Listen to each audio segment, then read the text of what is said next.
Hello hello. क्या हाल है traders? Hope everyone is doing good. तो ये वीडियो कंटिन्यूएशन लेक्चर है हमारी पिछली वीडियो से। अगर आपने वो नहीं देखी तो प्लीज़ पहले वो देख लो ताकि ये वाली वीडियो समझने में आपको आसानी हो। तो बगैर लंबी किए चलते हैं आज के लेक्चर पे। थोड़ा सा पिछली वीडियो का रिकैप ज़रूरी है, तो इसलिए जैसा कि हमने कवर किया था पिछली वीडियो में कि हमारा सिर्फ एक ही इंडिकेटर है जो कि टाइम है, और हम चार्ट्स को सिर्फ न्यूयॉर्क टाइम जोन में देखते हैं। दूसरी चीज़ ये कि प्राइस जो बुक हो रही है वो एक एआई एल्गोरिदम के थ्रू हो रही है, जिसको हम आईसीटी कॉन्सेप्ट्स में इंटरबैंक प्राइस डिलीवरी एल्गोरिदम या इब्डा कहते हैं। इस एल्गोरिदम के पास सिर्फ 4 तरीके हैं प्राइस बुक करने के। जैसा हमने पिछली वीडियो में पढ़ा था कि ये 4 तरीके हैं: कंसोलिडेशन, जिससे सारा मूव स्टार्ट होता है, उसके बाद आती है एक्सपेंशन, और उसके बाद या तो हमारे पास रिट्रेसमेंट आ सकती है या फिर रिवर्सल आ सकती है। अब इसी कॉन्सेप्ट में एक स्टेप अहेड चलते हैं समझने के लिए। वो ये कि मार्केट हमेशा कंसोलिडेशन के बाद एक्सपेंड करेगी और कभी भी रिट्रेसमेंट या रिवर्सल नहीं कर सकती, क्योंकि अभी तक मार्केट जो है वो कहीं मूव ही नहीं करी है, तो रिट्रेस या रिवर्स किस रेंज में करेगी। दूसरी चीज़, हम ये सारी चीज़ें इस वजह से समझ रहे हैं क्योंकि हम जब आगे जाके ट्रेड्स लेना शुरू करें तो हमारे पास हर ट्रेड में घुसने के लिए एक नैरेटिव होना बहुत ज़रूरी है, और ये चीज़ें हमें वो नैरेटिव बिल्ड करने में हेल्प करेंगी। बाकी हर 4 कैरेक्टरिस्टिक्स के साथ हम एक बहुत स्पेसिफिक आईसीटी टूल देखते हैं। एक्सपेंशन के साथ हम देख रहे होते हैं ऑर्डर ब्लॉक, रिट्रेसमेंट के साथ हम देख रहे होते हैं फेयर वैल्यू गैप्स, रिवर्सल के साथ हम देख रहे होते हैं लिक्विडिटी पूल्स, और कंसोलिडेशन के साथ हम देख रहे होते हैं इक्विलिब्रियम प्राइस लेवल। वापस से गाइस, ये चीज़ हद से ज़्यादा इंपॉर्टेंट है to bring simplicity to this study, and this is the only indicator we are using to read price action. Hence please change your charts to New York time zone. अब हम चलते हैं मेरी लाइव स्ट्रीम के chat section के सबसे demanded question की तरफ। वो ये कि मेरे चार्ट्स पे जो प्राइस लेवल्स होते हैं वो क्या होते हैं और क्यों होते हैं। स्पीकिंग ऑफ विच, तो मैं ये सारे कॉन्सेप्ट्स को यूज़ करते हुए रोज़ 9 बजे यूट्यूब पे लाइव ट्रेड करता हूँ। अगर आप देखना चाहते हो तो सब्सक्राइब और बेल आइकन दबाना नहीं भूलना। बाकी ये लिस्ट है उन सारे प्राइस लेवल्स की, तो प्लीज़ इसके नोट्स बना लो या स्क्रीनशॉट ले लो, क्योंकि अगर आपने ये चीज़ सच में 2-3 हफ्ते भी बैक टेस्ट कर ली एक स्पेसिफिक टाइम को यूज़ करते हुए, आप खुद कमाल देख लोगे इन चीज़ों का।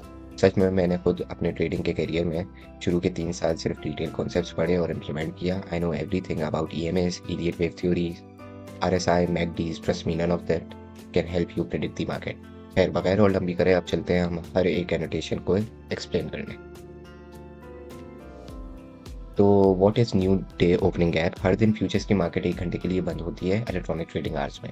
मार्केट हर नॉर्मल ट्रेडिंग डे को 4:59 पीएम ईएसटी को 1 घंटे के लिए बंद होती है, और फिर 1 घंटे बाद यानी कि 6 पीएम ईएसटी को खुलती है। तो ये 4:59 पीएम की क्लोजिंग प्राइस और 6 पीएम की ओपनिंग प्राइस हमारा न्यू डे ओपनिंग गैप होता है।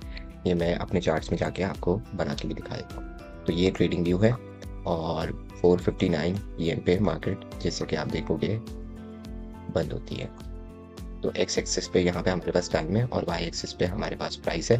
तो आप देखोगे कि यहाँ पे 4:59 पे बंद हुई। इसका जो क्लोजिंग प्राइस लेवल है वो इस तरीके से मार्क करते हो आप। मैं जो यूजुअली मार्क करता हूँ वैसे करता हूँ। और फिर ये मेरा ओपन प्राइस है 6 बजे की। तो मैं इसको क्या करूँगा, मैं इस तरीके से मार्क कर देता हूँ अपना डे ओपनिंग।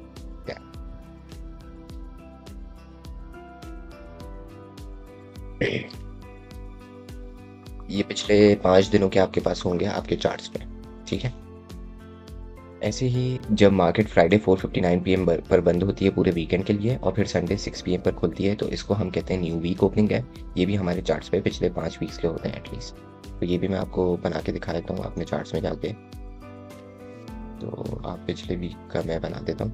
आप देख रहे हो कि वापस से ये मार्केट जो है ये बंद हुई 4:59 पीएम पे फ्राइडे 30 जैन। इसको मैं एनोटेट थोड़े से डिफरेंट कलर से करता हूँ ताकि न्यू डे ओपनिंग गैप से डिफरेंट लगे। और ये थी हमारी ओपनिंग प्राइस, तो इसको मैं इस तरीके से वो कर लूँगा। 2 फरवरी 2026, 6 फरवरी 2026। ये लो है और वो हाई है। तो ये भी पिछले 5 वीक्स के होंगे आपके चार्ट्स पे। फिर हम आ जाते हैं कि what is regular trading hour closing price. तो इलेक्ट्रॉनिक ट्रेडिंग के आने से पहले ये मार्केट सिर्फ यूएस टाइम में ट्रेड होती थी, लेकिन अब ये हर ट्रेडिंग डे 23 आवर्स ट्रेड होती हैं।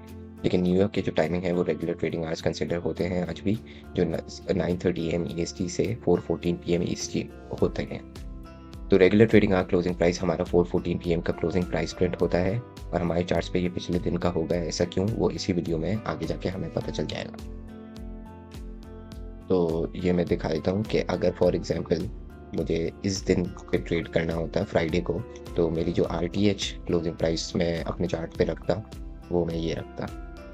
ये 4:14 है, तो 4:14 पीएम पे आप ये करोगे और मैं इसको कुछ इस तरीके से एनोटेट करता हूँ। ठीक है जी, ये आपकी RTH क्लोजिंग प्राइस है और ये बहुत इंपॉर्टेंट प्राइस लेवल होता है अगर आप मॉर्निंग सेशन ट्रेड कर रहे हो। फिर हमारे पास होती है मिडनाइट ओपन प्राइस, जो सिंपली रात के 12 बजे की प्राइस है न्यूयॉर्क टाइम जोन में, और ये सिर्फ आज की होती है हमारे चार्ट्स में। ये भी आज के लिए हम मार्क आउट कर देते हैं। तो जैसा कि आप देख रहे हो कि ये है हमारी 12 बजे की मिडनाइट ओपन प्राइस, और इसको मैं कुछ इस तरीके से एनोटेट कर लेता हूँ अपने चार्ट्स में। उसके बाद हमारे पास मिडनाइट ओपन रेंज आ जाती है। उसमें हम 12 बजे से 12:30 तक जो प्राइस रेंज मार्केट ने बनाई है उसका हाई और लो और क्वाड्रेंट्स एनोटेट करते हैं अपना फिब यूज़ करते हुए। तो ये भी मैं मार्क कर देता हूँ इसको। ये जैसे कि मैंने ऑलरेडी सेशंस इंडिकेटर लगा के 12:30 का वो हाईलाइट किया हुआ है एक अलग बॉक्स में, आप देख लो। तो मैं इसको इस तरीके से मार्क कर लेता हूँ चार्ट्स पे, ठीक है। फिर आ जाते हैं हम वापस कि हम पिछले दिन की RTH क्लोजिंग प्राइस क्यों लेते हैं। वो हम लेते हैं ओपनिंग रेंज कैप बनाने के लिए, जो हमारे पास तब आता है जब आज के दिन मार्केट रेगुलर ट्रेडिंग आवर्स में खुल जाती है, जो कि 9:30 AM EST का ओपन प्राइस प्रिंट होता है। इसको भी हम क्वाड्रेंट्स में बांट देते हैं। ये बहुत ज़रूरी एनोटेशन है और सिर्फ इसको यूज़ करते हुए एक मॉडल है जो मैं आगे चल के आप लोगों को इसी वीडियो सीरीज़ में सिखाऊंगा। तो मैं ये अपने चार्ट्स पे मार्क करके दिखा देता हूँ आपको। तो इसलिए मैं ये बोलता हूँ कि ये RTH पहले से बनी हुई होनी चाहिए आपको बिफोर 9:30 का ओपन प्रिंट है आपके पास।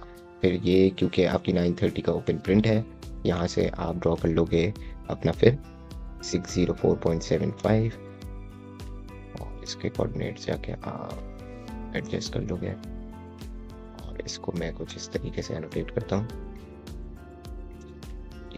तो ये आपके पास आ जाएगा ओपनिंग रेंज कैप और द मॉर्निंग सेशन। बाकी हम अपने चार्ट्स पे लिक्विडिटीज़ भी मार्क करते हैं। जैसा हमने पिछली वीडियो में पढ़ा था कि एल्गोरिथम जो है वो या तो इनएफिशिएंसी की तरफ प्राइस को लेके जाता है या लिक्विडिटी की तरफ, जो पिछले स्विंग हाइज और स्विंग लोज पर होती है। तो हम ये की हाइज और लोज जो है वो एनोटेट करते हैं अपने चार्ट्स पे using sessions indicator on trading view, जिसमें पिछले 3 दिन के हाइज और लोज, पिछले वीक के हाइज और लोज, एशियन सेशन हाइज और लोज और लंदन सेशन हाइज और लोज होते हैं। और ये लिक्विडिटीज़ मार्क करने के लिए हमें ये ICT किल जोन्स पता होना बहुत ज़रूरी है। ये कुछ बहुत स्पेसिफिक टाइम्स हैं जो मार्केट हर ट्रेडिंग डे यूज़ करती है टू बुक प्राइस।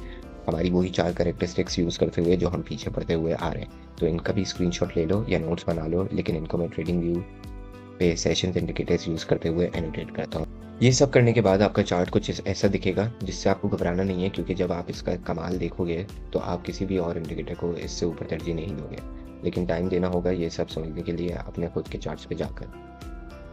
तो अभी तक के लिए कुछ चीज़ें आपको कर लेनी चाहिए। सबसे पहले ये कि कोई भी फ्यूचर्स मार्केट उठा लो, बट मैं बोलूँगा अगर बिल्कुल बिगिनर हो तो ES और NQ से स्टार्ट करो। इसके बहुत सारे रीजंस हैं जिसकी डिटेल में हम बाद में भी कभी जा सकते हैं। दूसरा ये कि अगर अभी तक ट्रेडिंग व्यू पे अकाउंट नहीं बनाया है तो डिस्क्रिप्शन में लिंक यूज़ करके फ्री अकाउंट साइन अप कर लो। अभी किसी भी बिगिनर को प्रो वर्जन या पेड मार्केट डेटा लेने की ज़रूरत नहीं है। हम जो कुछ यहाँ पे कर रहे हैं वो सब एक फ्री ट्रेडिंग व्यू अकाउंट से हो सकता है। तीसरा ये कि ट्रेडिंग व्यू पे जाकर इंडिकेटर्स की डायरेक्टरी में 2 लक्स एल्गो सेशंस इंडिकेटर लगा लो और उसको ICT किल जोन्स के टाइम के लिहाज से हाइज और लोज एनोटेट कर लो। चौथा सबसे इंपॉर्टेंट पॉइंट ये है कि अभी हमारा सिर्फ एक फोकस है, वो ये कि एक ऐसी चीज़ निकालें चार्ट्स को इन चीज़ों की मदद से पढ़ के जो हर हफ्ते रिपीट होती है। इसलिए अपने स्केड्यूल के लिहाज से एक सेशन चूज़ करो और उसको इन टूल्स के साथ स्टडी करके देखो। I am very sure you will thank me later. बाकी लेक्चर देखने का बहुत शुक्रिया।